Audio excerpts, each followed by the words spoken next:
Hello, welcome to Soulprint Insights. So this video is sort of the continuation of the what is a Soulprint video. So if by some chance you have not taken the time to listen to that previous video, I highly recommend it because it does a really good job of explaining what a soulprint is and why the soulprint information is coming onto the Earth planet at this time. So it would be, it's just helpful. If for some reason you missed it, please take the moment and go back and look at it. And some of you may even want to listen to it again before you listen to this one. So this was sort of the next thing I was trying to understand. So we know from the previous reading that the soulprint is in continual flux, right? It is always shifting because it is accommodating the real life events that we're experiencing and going through. But I did ask a very specific question of the Masudius group and pertaining to that. And this was the question, and it encompasses a broader picture. So the question was, are the events of our life planned out in our soulprint? Is it all fate or preordained? Here comes the question. Here comes the answer. So, is it all fate or preordained? No. When a soulprint is created, it takes into consideration all the many options and choices. You have a plan of the many experiences you wish to have, and often the agreement and cooperation of other souls. Never forget, never, the greatest gift of all is freedom of choice. So this means that often things can change in reaction to other events, or to your own, or another's reaction. Experiences can and do alter our perceptions of who we are and what we deem important. Some experiences are wonderful and light-filled, and you decide you want to continue on a given path. Some experiences are simply that, and once can often be quite enough. Your soulprint is like broad brushstrokes of your soul's intention. Intentions are a powerful force. If a specific intention or experience is desired when creating the soulprint, there are put into place contingencies to help facilitate that, literally, like a plan B, a plan C, or even a plan D.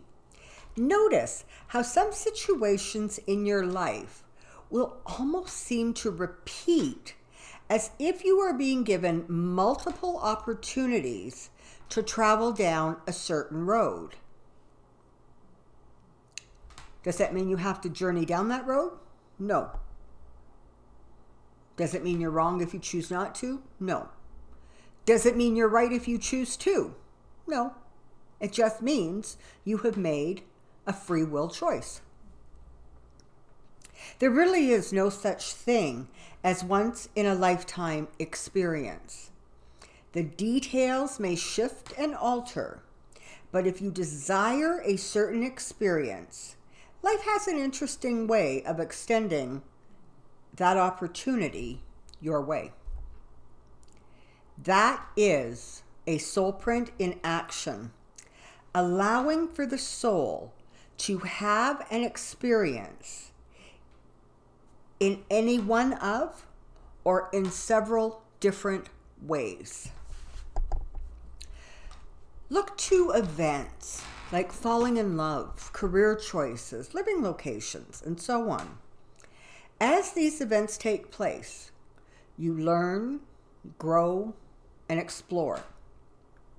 The experience takes place because that was the soul's intention. Some of the details are absolutely free to just fall into place, based on each soul's action or reaction, choice or non-choice. But make no mistake, every day, each and every one of you, each and every one of us, make decisions that cause actions and reactions. And plans or intentions are in flux as a result, and that is the intention of it. It's not cement in concrete, it's fluid. That flux is in fact where the growth and the learning come from. That is the intention. That is the very reason for the choices of physical life. The soul print is complex, like a tapestry. All the threads come together to create the picture of your life experience. And remember, the threads of your existence are created on other souls' tapestries. They are interwoven like brilliant threads of love and light that create the experience. This is our life. It is a tapestry. Oftentimes, there seems to be a desire to put the responsibility for certain events on another's shoulder. Most often, the go-to response is, well, it's God's will, or it was fate. Remember, God's will is your will, and that was his gift to you. Think about that. Having your own free will, making your own choices, knowing that there are consequences, and still being just allowed the freedom to make those choices. What an unbelievable gift we have in that. And fate is always created by choices made or not made. Let's think about that for a second. Fate is created by our choices and our non-choices. Perhaps it is easier to relinquish that responsibility to that which conceptually seems intangible. There are very few who can live their life completely believing that every thought and every belief has an effect. Those few who have come and lived in this way become known as masters. Jesus, the Virgin Mary, and on and on. I'm sorry, I just blank when it comes to other masters. I'm going to have to write a list of them. But there are many. If they have walked the earth and they are considered learned and wise, their life is something that others wish to emulate, typically that's a master. Now, as they become known by masters, that very title becomes elevated, somehow separate and above the rest. So by giving them the title of master, we have again put them above us, outside of our ability to access. The position is not one they sought, but were given, again, by those who prefer to believe that there must be separation from the divine. There must be the haves and have-nots. Those who want and need to believe that there is a right and a wrong, a chosen way. Why is it so difficult to understand that all roads lead to the same destination? I often think about religion and the teachings of religion as sort of a wheel, right? And the different religions are the different spokes or spokes of the wheel. But they all end up at center. So does it matter what God you believe in or no God? Does it matter if you have rituals that you think are important that other religions or spiritual beings don't adhere to? You end up in the same place. You all end up we all end up at source, because source is really all there is, right? It is from there that everything else is created and experienced. And yes, people often choose fates that seem unexplainable or undesirable.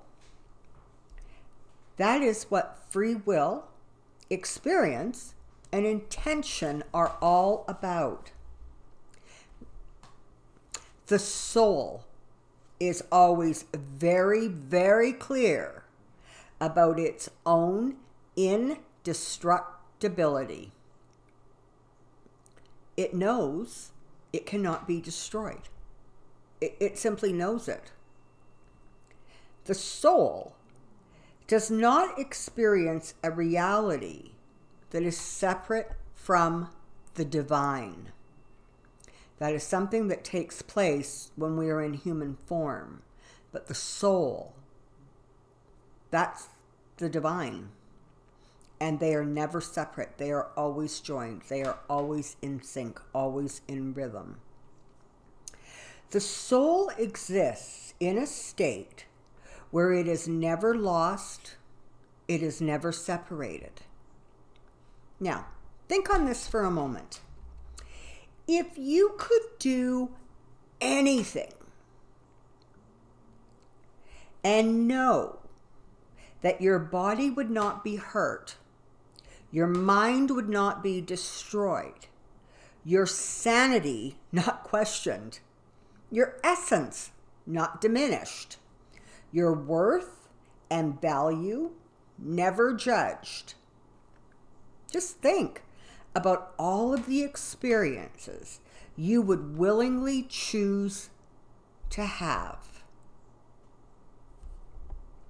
Well, that is the very perspective that the soul operates from, because it is very, very clear that it cannot be hurt or destroyed. It understands that the physical realities were created to be a playground for the soul to experience what it cannot in its pure energy form.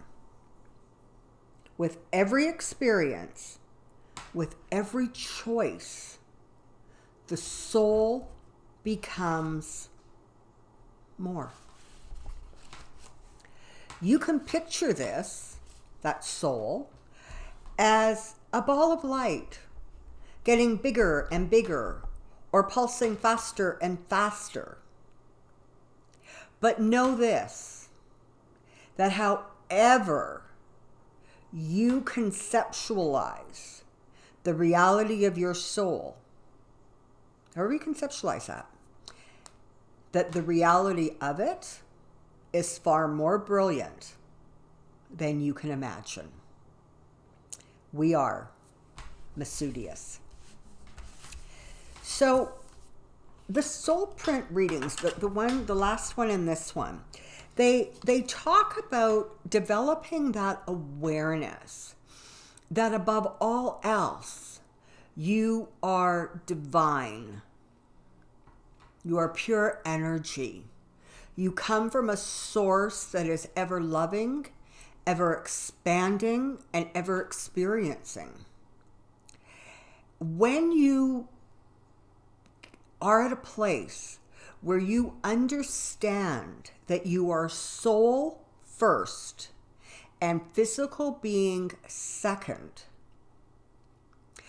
It helps you to alter and shift your vibration to a higher, more pure reality, to a level that brings you closer into alignment with Source, because you understand at a very basic level you are part of the divine, you are unbelievably loved, you may have any experience you wish,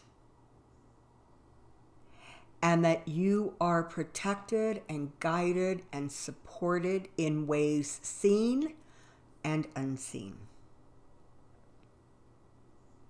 Thank you ever so much for the channel, for the support that you have given this channel, the views and the thumbs up and the comments, the shares are all brilliant and wonderful.